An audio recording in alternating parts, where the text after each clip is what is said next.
We've got a poem by John Ashbery called "Just Walking Around," and it's just really important. It's become a really important poem around here, and I guess we're about to explore why. We're going to take some time to do it. So let's listen to John Ashbery perform the poem first in his typically unmodulated, quasi-monotone sort of way. This one's called "Just Walking Around." What name do I have for you? Certainly there is no name for you in the sense that the stars have names that somehow fit them. Just walking around, an object of curiosity to some. But you are too preoccupied by the secret smudge in the back of your soul to say much, and wander around, smiling to yourself and others. It gets to be kind of lonely, but at the same time off-putting, counterproductive, as you realize once again that the longest way is the most efficient way, the one that looped among islands, and you always seemed to be traveling in a circle. And now that the end is near, the segments of the trip swing open like an orange. There is light in there, and mystery, and food.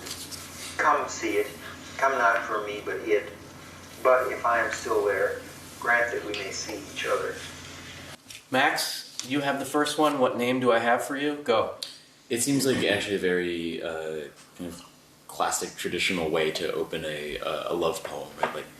Like what is this thing? How do I call this? Or what is the word for this feeling or for this object that I love or desire? Mm-hmm. And so I think we don't know exactly who or what he's addressing. It might not necessarily be a person. It might be an address to this act of just walking around. Mm-hmm. Which he's named there in the title, but he's still not sure that is the name. So you might be a person, you might be the poem, you might be the self. Yep, could be a number of things for sure. What? Before we turn to Lily on the next line, what kind of question is it? Is it an existential question? It is, yeah. It's there's no answer to that question. Is what I think. It's a question about the inability really to name this thing that he wants to name, or that he doesn't want to name, or that he says he can't name. I have a name for you, but it's not really going to do the work. Yeah. I really don't. There's something about you that's unnameable, and so the name I could give you would be arbitrary. Yeah. Is anybody? I'm moved by that line. Why? Isn't it, Emily? You're moved by it too. Why would that be? Because there's something heartbreaking that this person who works primarily in the realm of language is acknowledging that the thing that's most urgent to say is also totally unsayable. Mm. What point is poetry, to some extent language, if it can't communicate the things that are most important to us and the people we love? Come be with me and be my love, or whatever the traditional notion of having, holding, and naming, all of it done well, all of it done perfectly, all of it done to completion, so that in the end the poem does the work of the love. And this is starting off by saying it's always going to be not good enough for what I'm feeling. Okay, Lily, certainly there is no name for you. A couple of things. One, it seems grammatically to be an answer to the question that he's posing in the first line. Yeah. And I also find the second line moving because it's not just what name do I have for you, sort of like denying the possessiveness of love, if we're going to say that this poem's about love, or the possessiveness or that's involved in naming something. Yeah. Like, what name do I have? That's a possessive, like, I call you my lover, or we're an exclusive couple, whatever. So he's saying that not only do I not have a name, but that one does not exist. Mm-hmm. So he's already inviting us to, in the space of the poem, live in that. I almost think of it as like, when you're talking about something and you're like, you realize all of a sudden that there's no word to describe the feeling or the act that you're doing. So he's, right from the get-go, wants us to be there in that space where we're doing something not quite nameable. That's so well put. And I have two questions for you. One is there already, you know Ashbery well, so you can apply your general knowledge of Ashbery to this question, but is there an idea or a theory about naming, about linguistic denotation here being assumed? Well, to name something in a traditional sense means, like I was saying earlier, to possess it and to take away some of its own essence because you are applying a name or a label. Ironically, to take away its essence by naming it. Because you make it more clear and more obviously knowable. And for Ashbery, that's his poetry basically lives in a space where that's impossible, or that's something he has difficulty doing. Right. So an inheritance from Dickinson and others in Ashbery is the fundamental notion that this works, been there, done that, as Stein says, or as Ashbery said of Gertrude Stein in a review that he wrote of Stanzas in Meditation. To name something isn't all that interesting, right? I want to write something that can't be done. This can be done. Right. In a classification category sense, if John is saying to a person he loves, there is no name for you, meaning I don't know what to call you in the sense of who you are to me. You want to go a little more with that? Well, it's also like going back to naming constellations, that's like a way to make our universe smaller, in a way to say that we have some mastery over it, or that there's it's not as scary as we think, or it's not as infinite as we think. And so for Ashbery, he would prefer there be sort of an infinite space to wander, possibility, and sort of ambiguity is positively construed and not negatively. What about in the realm of identity and identity politics? Anyone? Well, there's also a sense with the stars, at least for a layman, that that the names are the only thing that differentiate them from us, for us. So if we didn't know, oh, that's serious, this is so-and-so, then like the only way we know them is, it's just hard to tell that spot of light billions of light years away from like this spot of light. And the only way to make sense of that is in their relation to each other, which then are the constellations. And putting a name on not just the object, the person you love, but the relationship, right? Classifying or categorizing that relationship. Okay, before we move on then, just walking around in the context of meta-poetry, in the context of interpretation. Who wants to bite? Emily? Well, is it a way of writing which is, in a sense, unstructured, and an interpretation which doesn't abide by any specific hermeneutic also? Yes. Yep, keep going. Anybody else? Well, it's also, Sorry, go ahead. I was going to say, it's also a way of reading, right? The way that we, when we started to close read this, you assigned us parts, so there is kind of a steps one foot in front of the other kind of way. But if I was doing this on my own, I might read through it once, and then I'd go back maybe here to the second stanza, and then maybe I'd move down to the fourth, and then maybe go back to the beginning again. There is a purposeful line-by-line sequencing discussion, which we've done when we have less time. But we're deliberately taking more time with this discussion, and therefore this discussion, I have no notes. This discussion is simply going to go where it's going to go. And if Allie says something really great, we're just going to go there. We're trying to just walk around. I mean, I think that when the 8 or 9 of us get to a point in these discussions which are unscripted and never retaken, when someone says something really brilliant, the whole discussion will go in that way. At our best, that's what we're doing. Ashbery models an open interpretation and a just walking around as an interpretive hermeneutic model, as well as a compositional model, as well as a model for what we love. And those things are really all together. Lily, you were going to say something before. Well, I guess I want to push back a little on it's not like it's just walking around, but as it stands, in contrast to aimlessly walking around, because, like, for example, Anna said, Step Away From Them, the Frank O'Hara poem. Yeah. He ends the poem by saying his heart is in his pocket, and it's a book of poetry. Pierre Reverdee. And so I always read that as that sort of like an engine that's sort of driving him through to take that walk. So it's not aimless, it's having your heart in your pocket, like something you can kind of hold onto as you're walking and feel as you're walking around, and it's kind of guiding you along. And it's not aimless, like we're not going just anywhere. This is not completely. There is a net in this tennis game, and that net is a line by line movement that seems a little eccentric and circumnavigational, but in the end is definitely going to be a kind of counterproductivity that's quite productive. Good point. Okay, just walking around, an object of curiosity to some. Dave, why would a person who's just walking around be an object of curiosity? I think that refers more to just walking around, that concept, which I said before, it seemed, it could be just passing time, but it's just going through life. But it just walking around, it focuses on the journey. That's what it's talking about. And an object of curiosity to some are really curious about the journey, the walk, not where you're going, but the actual walk itself. So you're reading it somewhat literally. Mm-hmm. What about those other people who look at him and see him as an object of curiosity?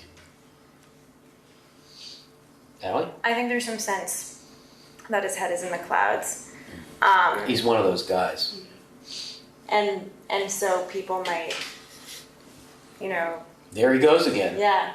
Stevens walking to work. Oh Yes. boy, there's Mr. Stevens. We know not to interrupt Mr. Stevens when he's doing that weird poet thing. It's kind of like the song Belle at the beginning of Beauty and the Beast. Like, oh, sorry, that's like way kind of a stretch. Well, we're just walking around, so go wherever you need to go. Yeah, but it's just like, oh, Belle, like, so obsessed with books, so unlike the rest of us. She's got her nose in the book. Yeah. Yeah, so the town intellectual Belle is, right? So there's a certain fuzzy-headedness. This is a self-parody in a way. Like that's who I am, just walking around, an object of curiosity to some. Amaris, you are too preoccupied by the secret smudge in the back of your soul. Do you have the next line too? To say much. To say much.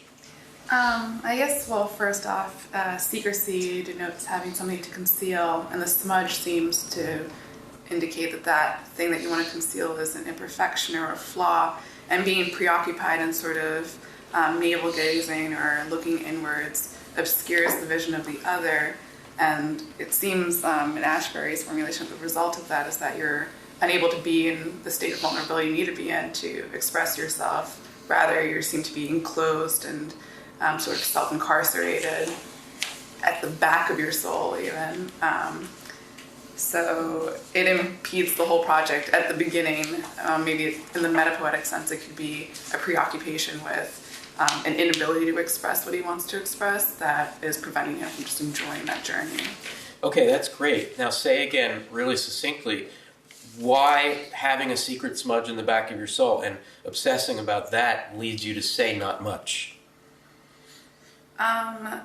Well, I guess it's focusing and yet diverting your attention from what matters, which is exploring all the possibilities, exploring the ambiguity that's available in that sort of wandering meditation. Is the saying not much a negative? I think so at this point in the poem. Maybe it changes later on, but Anybody else? I've read that negatively. Anybody else? You're too preoccupied with the secret smudge in the back of your soul to say much. You don't say much when you're keeping a secret, and you're getting defensive about it. What is this secret smudge in the I don't see it as a negative. I don't really see it as something with a value judgment. It just seems like another thing that is part of who this person is. What is the secret smudge in the back of your soul? I always read that as that thing that you're just like constantly and will always be profoundly embarrassed that you said or did.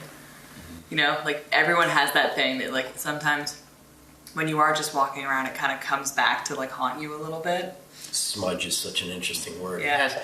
You're saying that it has something of a devalued connotation, some error, some silliness. But then it's like. But I actually think it's quite a positive word for John Ashbery. It's still something. It's something that is part of you, right? Like we're not all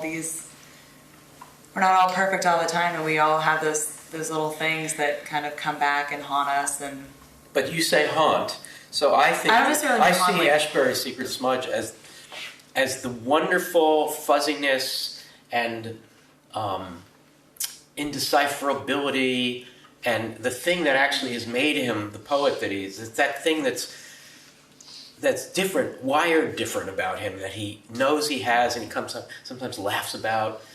So maybe we're not far off on this. I also think that just getting back to language and the whole discussion before about not naming things, the secret smudge, when you're writing and you smudge something out, I think that indecipherability is really important because it's like that essential unit that no one else will ever know, and you'll never really be able to express it to anyone else. So there's a parallel to the opening of the poem, Yeah. right? Having no name. Amaris? I find that really interesting. I agree with all that. Why too preoccupied then? Too preoccupied is part of the grammar of not saying much. You're too preoccupied to say I much. see. Okay. Yeah. All right, let's come back to that, but let's move on as well. You are too preoccupied by the secret smudge in the back of your soul to say much and wander around, smiling to yourself and others. Yeah. Smiling to yourself and others, first of all, the shortest way to get weird looks and become an object of curiosity on the street is to be smiling to yourself. And, Americans... Because why? This has happened to you, I'm sure. Yeah, because you're not really supposed to have private moments in public, and smiling to yourself is reflecting on a private moment. It's having a type of moment of self-communion, which isn't necessarily private, but doing it in the view of other people. If you do it a lot, what do people think? You're bonkers. You're bonkers. I mean, I think Ashbery would laugh at this. Oh, I'm the kind of guy who, when I'm come up with something good for a poem or come up with a good thought, I smile to myself, and people think, oh, there he goes again. Max, it gets to be kind of lonely, but it's at the same time off-putting. Well, we're developing this idea here of being the object of curiosity, of being this sort of the bonkers person, as Emily put it. This sort of aimless walking around is, on one hand, very introspective, very alienating for yourself and for others. And I think what's interesting here is how you mentioned the flaneur earlier, but Ashbery here is like reversing the gaze of the flaneur, and he's not walking around to see things. This is not taking in the blab of the pave or something, or parrying, the shocks of modern life in sort of Benjaminian sense. But rather he's here walking around to be almost consumed as this object of curiosity. Like he is, as the poet, doing this very, I would say, almost Dickinsonian thing, right? Of like just being entirely in your head, even though you're out on the street. What's the connotation of lonely, Max? The connotation of lonely? The word lonely, yeah. Of being alone, of having no others with you. So it's along this sad, journey. I guess. It's sad. Yeah, for sure. Okay, Lily, counterproductive, new sentence, counterproductive, comma. This is a powerful word, but we should be able to make pretty good work of it.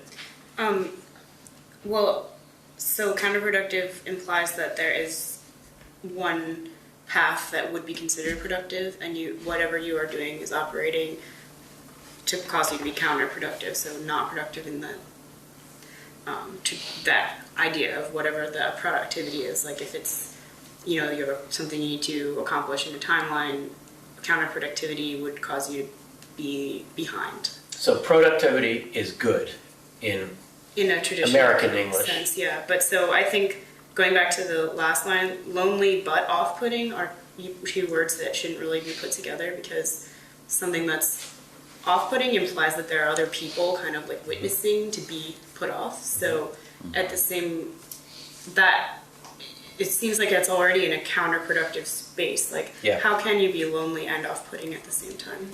So let's talk about counterproductivity for a minute, okay?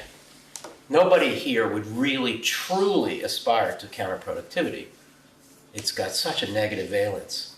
And yet, this is an anthemic word for us. At the Writer's House in Modpo, right? Why? I mean, if someone ever asked me to give a commencement address, and they won't, and they haven't, I would read Just Walking Around and ask the graduates to be counterproductive.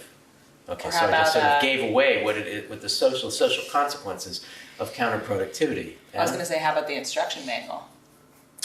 The instruction manual, perfect. Kind of the anthem of counterproductivity. Yeah. The productive thing, as Lily was saying, The productive thing is to write the instruction manual. Yes. The counterproductive thing is to take a little imaginary trip to Guadalajara. And to write the poem, the instruction manual, which turned out to be very productive for him. Anybody want to comment on counterproductivity? I mean, this is really socially alternative, right? Well, it Alan, puts do you know anything about counterproductivity? totally. Dude. Yeah, it puts more value and more priority on relationship, I think, on kind of just a sensory experience of your environment than a goal. Mm-hmm. And I mean, what, like, just walking around, what is more what is a better example of counterproductivity than that? It's like, it's not to achieve anything, but why are you really here if you're not gonna just like exist at times? Like, it's also, I mean, once you get to the question of why you're here, the most productive thing is to reproduce, right? Like, that has the word inside of it. In a human sense. But also in a human sense, we don't feel that, like, when we're just going about our regular lives, we're not like, oh, well, like, this is all so that I can, like, you know, spawn, like, generations of other humans. So, I don't know, I think it's a really important, like, fundamental tension between how we want to live with that is interesting. I think that has interesting balances too. Thinking of the queer subject matter, right? Like that. Yeah. This is a love that is not reproductive, right? How do we want to live our lives? This is a compositional model, compositional mode, and a social mode all at the same time. We've said this a few times. And now to modify the way, the one that looped around among islands. Who's got this? I do. The one that looped among islands, and you always seem to be traveling in a circle. This sort of continues the thought, right? Yeah, I find the one that looped among islands to be one of the most, like, touching clauses in the poem. Really? Say why. Because just the image of islands and looping around them. He doesn't say the one who's always been stopping off at different islands or touching different islands, but looping around them, just kind of orbiting them in succession. They're on a trip somewhere, right? They're on a trip, but also, like, the islands are all so fundamentally separate from each other and distinct, and it kind of brings back the stars, I think, at the beginning of the poem. Like, everything's just so alone when you get down to it. But that doesn't prevent someone from still discovering them by being in proximity. Do you want to go on vacation with John Ashbery? It's not going to be a destination vacation. The itinerary is, well, I don't really know. I think we should loop among islands. And you always seem to be traveling in a circle. He's having fun at his own expense, in a way, right? This is funny and charming. And now that the end is near, so he's done all this traveling and looping around, and now he's older and getting toward the end. It could be a number of things. Just on the surface, it could be that the poem is coming to an end. It could be that what's referred to in the poem, the trip, is coming to an end. Or it could be that the poet is coming to an end. Death. Yeah. Or the end of the relationship, or both. And maybe the journey it was referred to up to this point is the poet, is the life. So the line suggests a certain nostalgia or a reflection of an aged poet, who's been on this journey, this non-journey, a long time. It's also interesting that the end is near has an effect of making it now seem more interesting or more desperate. Now you're paying attention more, and you've got all this, everything from the poem above is now under your belt. You've got all that knowledge banked, and now everything is more interesting. It makes just walking around a valediction. Some final words. There is a popular song that has this same line, now the end is near. Anybody know it? Sinatra. My Way. Right? My Way. And when did Sinatra sing My Way at his concerts? At the end. That was the encore, right? And now that the end is near, Amaris, the segments of the trip swing open like an orange.